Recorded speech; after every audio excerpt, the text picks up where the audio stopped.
Alrighty, we are officially starting 5 minutes late again. I guess it's better than last class. It was like 10 minutes late. Hopefully no one will mind the crunching in the video because I'm starving. So last class we left off talking about the background and the grass, I believe. And this one doesn't look anywhere near the actual assignment. So let's go ahead and open up both just so we know what we're looking at here. Maybe we can quickly, I'm going to go ahead and drag this one down so that I can kind of view both at the same time.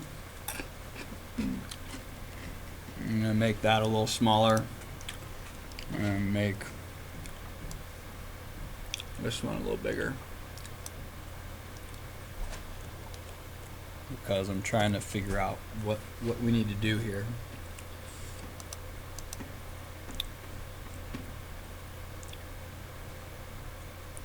Okay, so we got a couple trees here that are definitely not in the right location. Get my marquee tool off. Where do we get this tree from? I don't know. Oh, that was like right in here somewhere. Yeah, that looks good. Let's maybe take off some of these. I don't know. I kind of don't like the multipliers, the blending modes. They start to, I'm just not a big fan of them. But they are useful in some circumstances.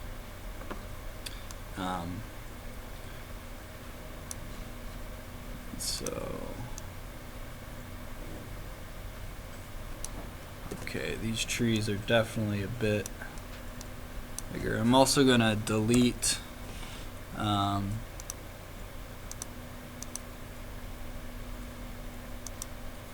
yeah, we're going to delete that that guy, whatever that was.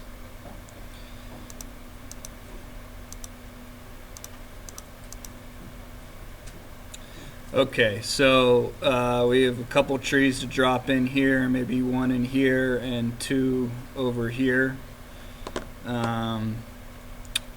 So let's go ahead and open up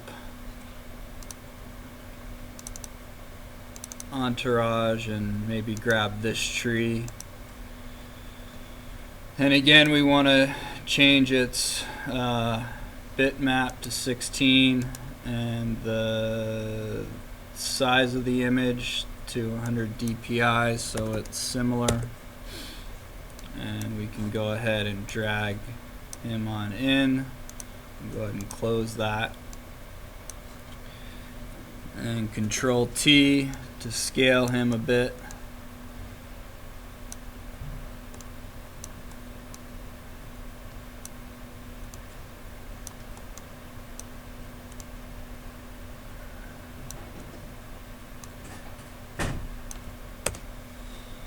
And we can add a, what's going on there? I don't have my layers adjustments up, so let me grab those. And we can start to apply a hue and saturation to this tree. Let's go ahead and create a clipping mask so it's only affecting the tree.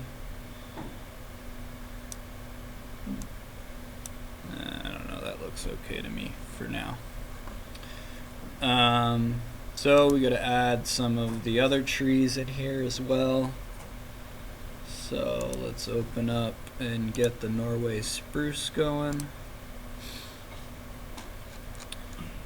And this tree still has its background on it, so I'm going to create a layer from the background image and I'm going to select the white space and right click and just say similar. So that's going to select all the little white spaces anywhere in there, and delete out the background. And again, change the bit to 16, and the image size 180. That'll be okay. Control D that to deselect what I have selected, and we're going to drag him in as well and close that out. Control T makes him really big.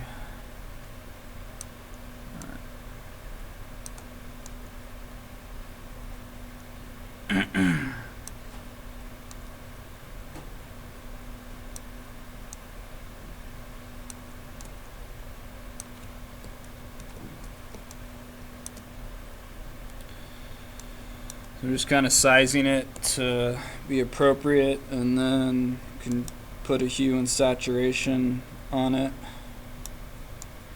And again, clipping mask, clipping mask.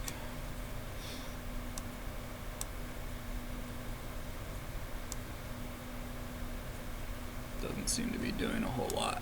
Oh, my computer's just skitzing.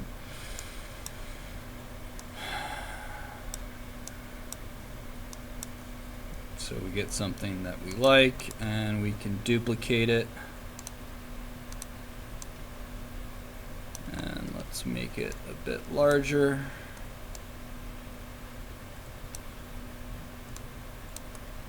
And okay, and now I want to blend it into this background grass, kind of blending those together. Maybe move him down. Well, no. I'm going to make him a little bigger.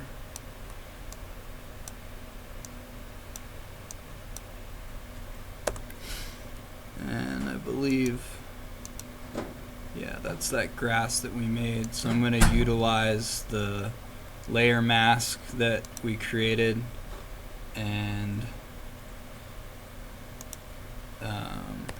use black for transparency, and change my brush to a normal brush, and maybe my opacity to 18 or 20%. And I want to make sure that I'm on probably 0 hardness on the brush so that it looks more natural.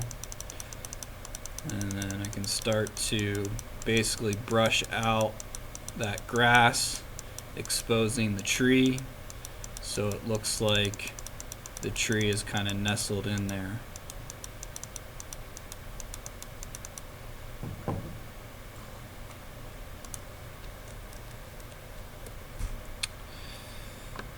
So layer management is pretty important. It took me like 5 minutes to figure out where kind of everything was, so I'm just gonna label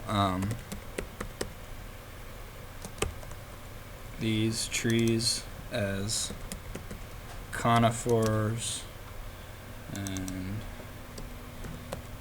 deciduous 1 and deciduous 2 and deciduous 2 again. Maybe I'll just Control C that so that I can relabel that fairly easily. So now we kind of want to work on these trees over here and this grass. I think the first step would be to copy some grass, and so we can use our base image with the marquee selection to grab a chunk of this grass, and we're going to go Control C, Control V, and I think I'm going to move it below my base image, and with the arrow selected and without the auto select turned on, we should be able to drag it over fairly easily. And then I'm just going to make it a little bit smaller and duplicate it a few times so that we can start to make a bigger material.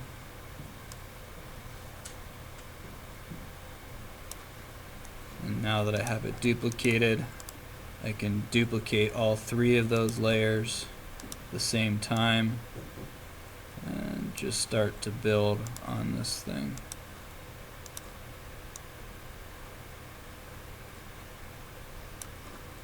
And so I'll probably want to merge all of these layers together so that they're one layer.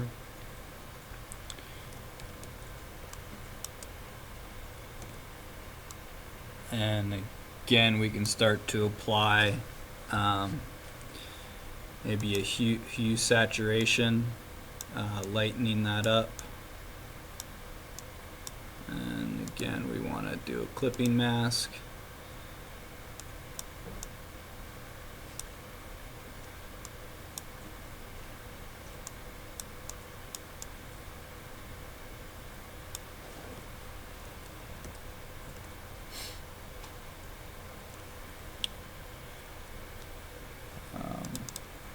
Just name this grass left versus the top one here is grass right.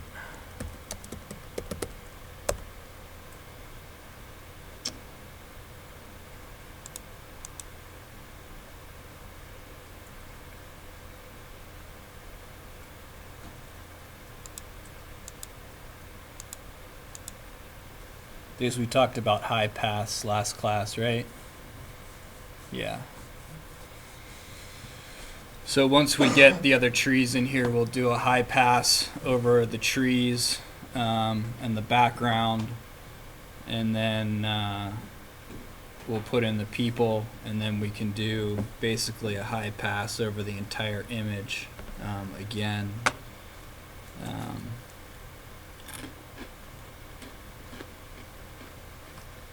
Or not, if you don't want it, if it looks terrible. Because some stuff might look terrible, just to be honest.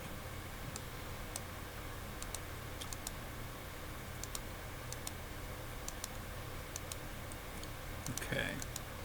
I'm going to copy this tree with the right click and duplicate it. And I think I'm going to move it into my foreground, actually. In between my base image and that grass, so that Control T just allows it to sit in there a little bit better.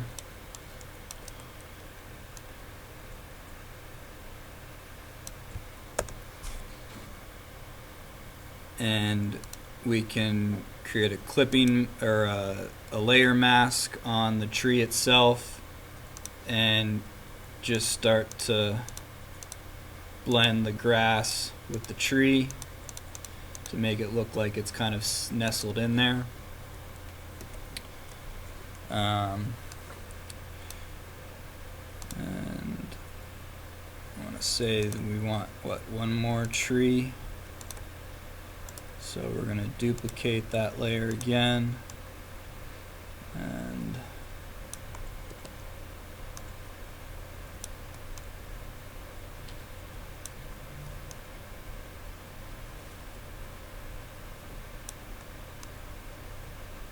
back there. And then this stuff back in here, it's pretty hard to see what it actually is, and so I think I'm just going to use the technique of taking one of these conifer trees and just kind of copying it several times.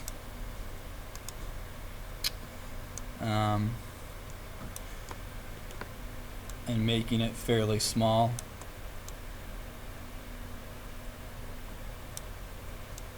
Maybe widening it out smashing it, something along those, and then just keep duplicating it to kind of create that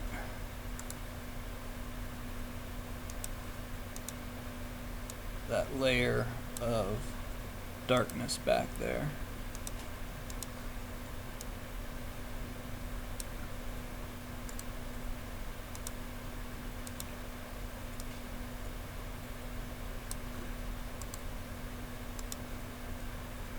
Whoops.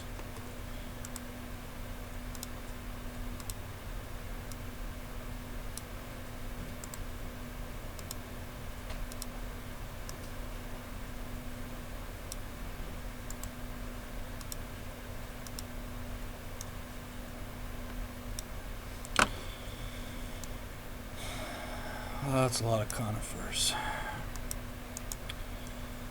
So the other thing is that they're kind of layered in a sequence where as they move back, they're actually in front of each other. And you kind of want to do the opposite. So this should be fun. But more or less, I'm just going to move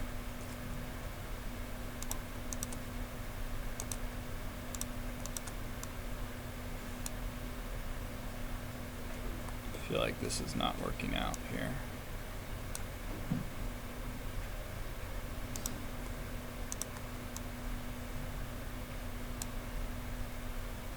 Just trying to switch the layers around here a little bit.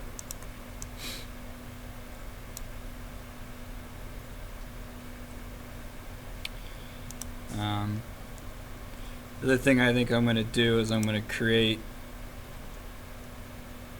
some subgroups in this folder. What just happened there?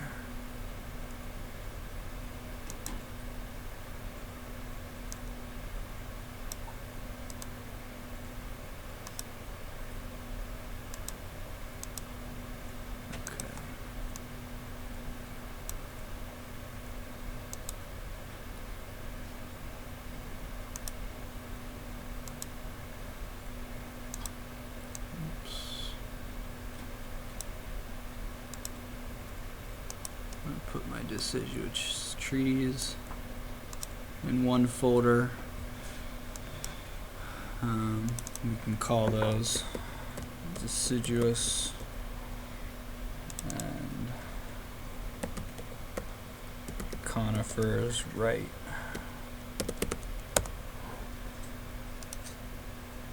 And then one more folder. I'll put these in. The other thing that's nice about folders is if we right-click on them and say Group Properties, you can start to change the color of the folder itself. So anything that happens within that folder has a color associated to it. So if you start to get confused about what's what, which often happens when you have a lot of folders, you can start to use a color coordination system to help you organize those a little bit better.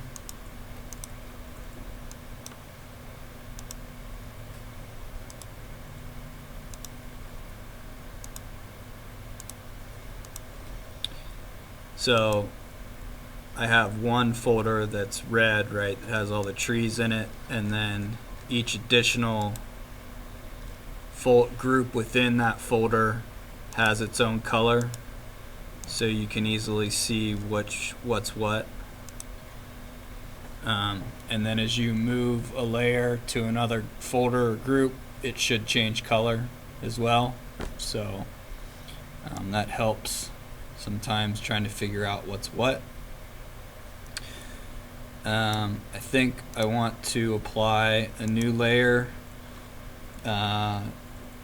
and just kind of do some highlights and some shadows back here to kind of drop it further into the background, kind of similar to what's going on here. And so make sure that my black is on and we're going to utilize a multiplier. And we can go in and start putting in a little darkness back here.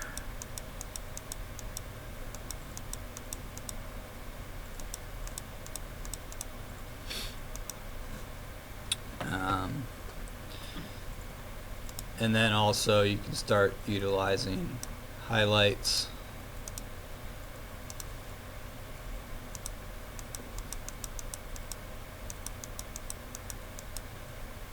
In certain areas as well. Okay, so now the background's fairly done. We can go ahead and duplicate that whole group.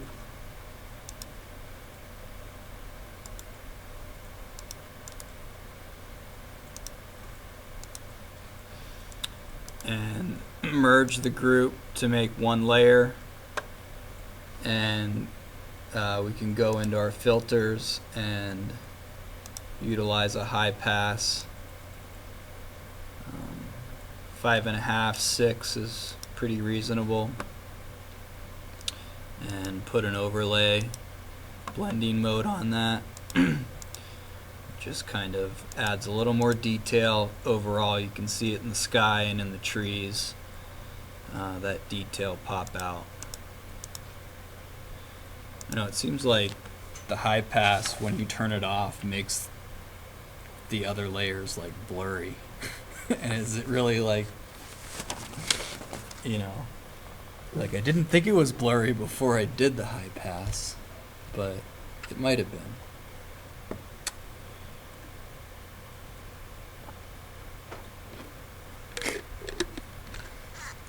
We need to give some energy drinks out to a few people. I like your style. Mountain Dew.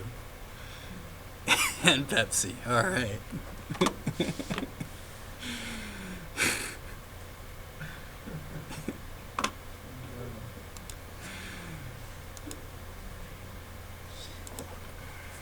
So this actually isn't in this image folder.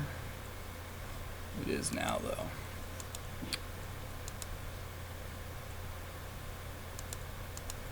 Alright, I'm going to drop this background into that folder. Okay, so well, we're not too far off here.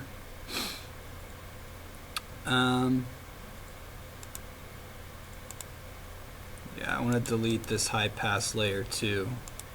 I'm going to redo that now that we've got some of this other stuff in there. So I'm going to duplicate the group and I'm going to merge it so it's a layer, and again run a high pass over the image and create an overlay.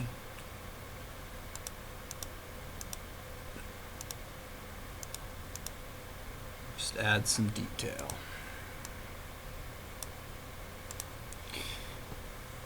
Okay. We can start working on the people. So I'm going to go ahead and open up the girl and the guy. And we want to make sure, again, so we don't get any warnings, that we utilize the 16-bit and image size.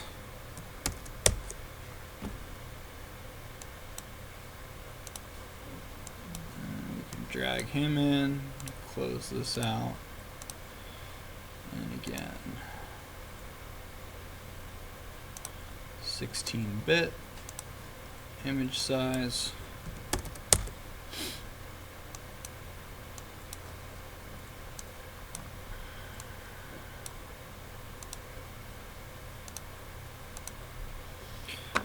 Alright, so I think the first step is to kind of getting them proportionally right in the image. But you kind of have one. You can utilize, if you have your rulers on, if you don't have them on, go up to view and turn your rulers on. we can drag down a line. You can do that from both sides if you want, depending on if you really need to line something up vertically. But we basically just want to create like a line where the eye level will be. And so if you have multiple people in different spots of the image, it's nice to have that line there so that you can kind of scale everyone appropriately. So even if you're your guy's standing way back here, his head level is going to be on that line too. So it's kind of crazy to think that how much depth is in this image, but it wouldn't make sense if he was back here and he'd be scaled like that. It doesn't quite make sense, and so it's nice to just keep that horizontal line, and you can always scale the person up to that. If you want him walking here, that line represents kind of where his head needs to be in relationship to anybody else. So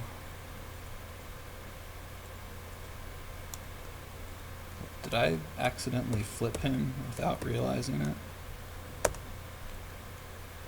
So if your guy looks like he's walking away, or no, yeah, right. So it looks like he's walking into the wall, right? And so we can use the flip horizontally to make him look like he's walking into the building. I don't know why I got confused there. Maybe he's a little taller than the female. And so there's a couple ways you can do shadows. We'll talk about two ways. One is we can go ahead and duplicate him or her and fill them in with black, and then utilize our transform tool, distortion, and create a fairly realistic shadow of a person. We can all go further and utilize the wrap command, which allows you to distort kind of that image, make it kind of look like it's wrapping up onto the wall itself. And then you can reduce the opacity on that shadow, and we can start to feather the edges out a little bit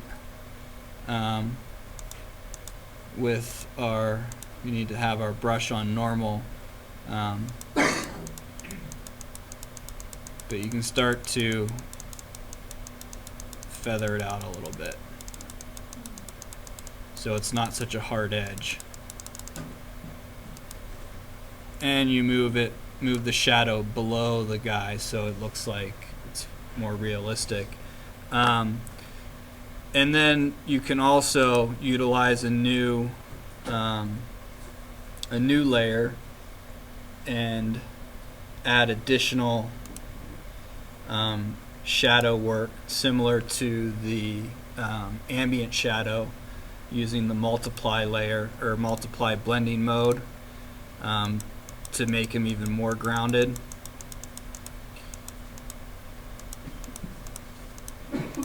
So those are two ways, or you can use a combination of them to do it. I kind of like just using the actual person as a shadow, and not so much of this, but you can make it work fairly well for you either way. So for instance, for her, you can just start to paint a shadow in here.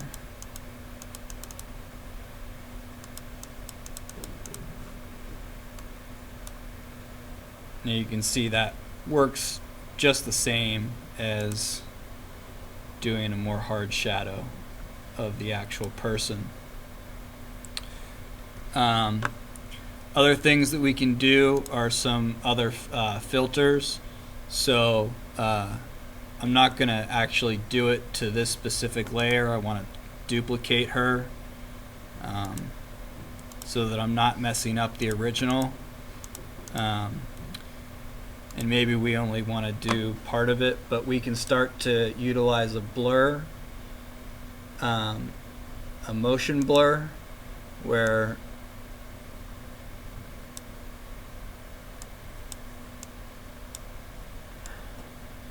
start to set an angle to the motion. And of course, as you bring this pixels out, it kind of really distorts it, so it's fairly light, right? You can start to suggest movement in your render, or you could do it to just one part. So I just did a Control T, and I'm going to just use the marquee tool to select the bottom half of her, and then utilize the blur, motion blur, and it's just blurring her skirt and her legs. And so then you'd want to kind of blend that together, right, with the original. But you could do that, you could do whatever you wanted as far as maybe it's the arm, the full arm and the leg together.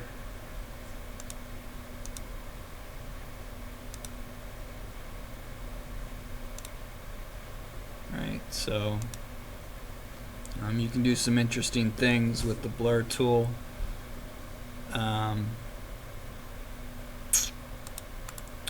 Maybe apply a little blur tool to him too, so I'm going to duplicate that. And the other thing is we can start to use from the girl a little bit of a layer mask. So maybe it is just the skirt, and now we can start to blend those two together because we have the original underneath, right? And so that's starting to look a little better than what it originally did. Maybe the hand's not blurred. And so just adding some more movement and depth to just her lower extremities there. And you can also add some ambient shadow to her, so we could create a new layer and with the multiply on kind of reduce the reduce the brush size, maybe come in and add some more shadow into her skirt or her legs area, in those areas. So I'm going to go ahead and kind of repeat a full motion blur on the gentleman here. And the thing is, we can start to like move that blur off of the original person. So now it looks like he's running running for the door. It's cold outside. And so once you get kind of what you want out of it, you can again, none of these layers are in the foreground. I'm going to put those in there. Again, we can duplicate that group and merge those layers and utilize our high pass again with a filter overlay to just make the image a little bit more crisp and some of the highlights stand out a little bit more on the image.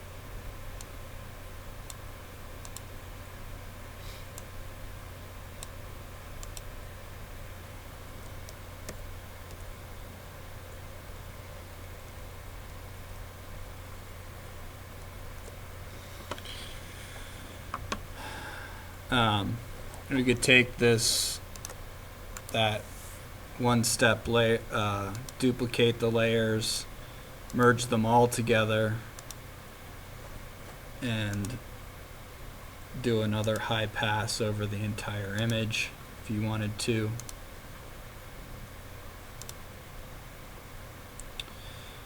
Um,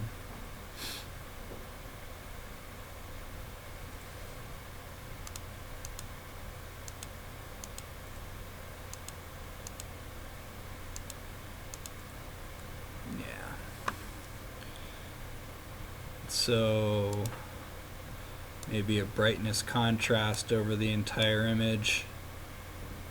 Maybe if something's too bright or too dark in the overall image, you can always go back and utilize the marquee tool to, for instance, select the base image, right?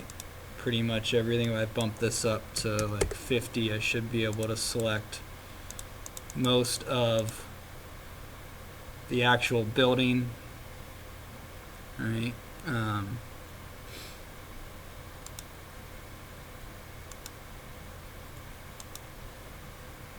So if I delete this layer and create a new one, it's now clipping out the sky, and so I'm just now brightening up the actual foreground of the image versus not messing with the background at all.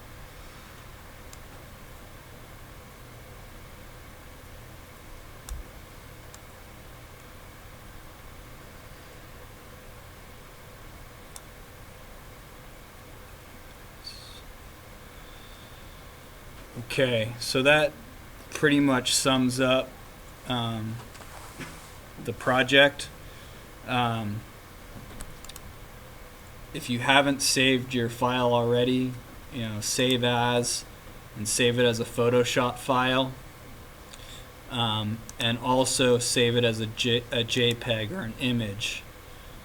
And when you click save on the image, you can decide what quality you want. The larger the file, the better the quality is, and so I generally just do a large file, and save it. And then that's the image that you'll upload to Blackboard.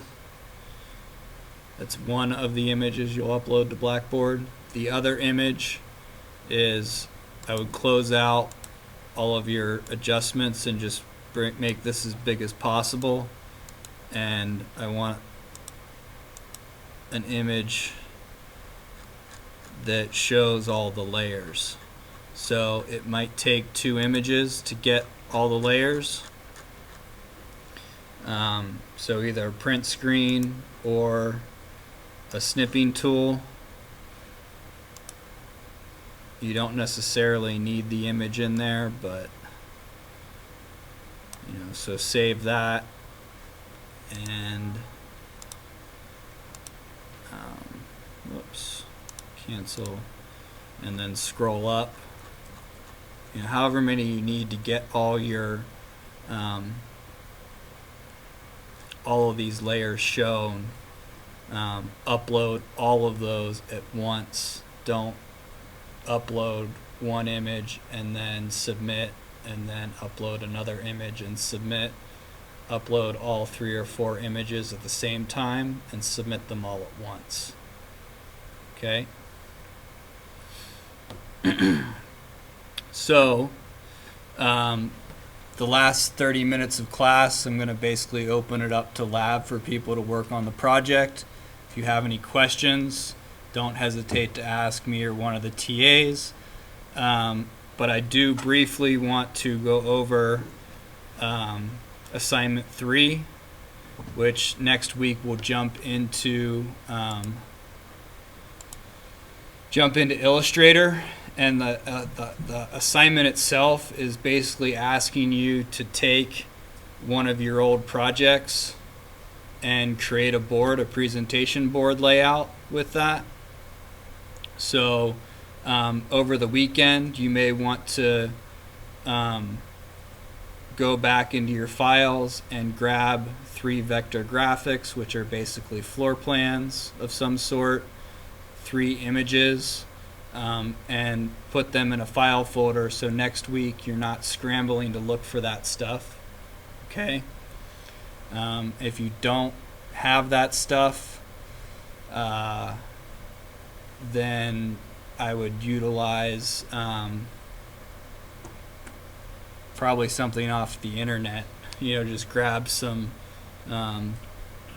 whatever you can. But basically, I'm not providing any images or tools for the next the last two assignments and the final assignment. They're really up to you. The InDesign assignment is basically to create a booklet. So looking into the future here, at our schedule, we're kind of rapidly coming to an end. Next week will be the assignment 3, and then we'll have fall recess, and then assignment 4 is basically to create a booklet, or more or less a portfolio that's, I don't know, I think 6 to 8 pages. I have to look at the assignment, but it's basically just trying to navigate InDesign and create a page layouts. And so those of you in second year are going to need to put a portfolio together anyways to submit for third year. So it's an opportunity to start working on that. If you already have a portfolio, you're that much further ahead. But you can start to utilize that, or use this as an opportunity to maybe redesign your portfolio for next year's submittal for scholarships. And then the final project, we will hold class on the 9th and the 11th, but we won't hold class during finals week. So definitely come to class. These 2 sessions will talk a little bit more about Rhino, but the final project basically asks you to model something in Rhino, apply materials, render it out, do some post-processing in Photoshop, and then either utilize InDesign or Illustrator, whichever one you're more comfortable with, to create a board layout as the final assignment. So during fall recess, I would maybe take a look at some of the tutorials that I have linked to on Blackboard to refamiliarize yourself with Rhino, and then also use that as an opportunity to start accumulating some of your work into a file folder that you can access pretty easily in the last couple weeks of class, so you're not scrambling to find that stuff. And I won't be around finals week, so to answer questions and things, I'm taking off on that Wednesday to go back to Pittsburgh for Christmas. So definitely come to class on the 9th and the 11th to ask as many questions as you need to get through the final assignment. And we'll do a couple of short video tutorials during the first 15 minutes of each one of those classes to help you get started on the Rhino assignment. But there's also great links in the YouTube video or the links in Blackboard that go to the old Instructor 244 YouTube tutorials that talk a lot about some of the detail-oriented things that have to do with the final project. So definitely take a look at those, because we won't be able to get to all of it, but it's up to you guys to continue your learning. So with that, let's get working on this assignment so we can get it turned in tonight. And I'll probably extend it till tomorrow. I'll send an email out later tonight kind of explaining that.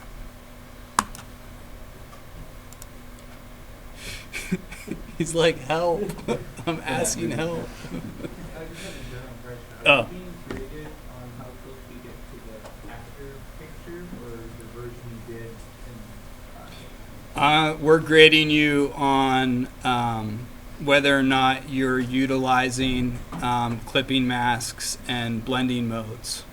So that's why it's important for an image of the layers and your layer organization, because that's really the meat and potatoes of the assignment.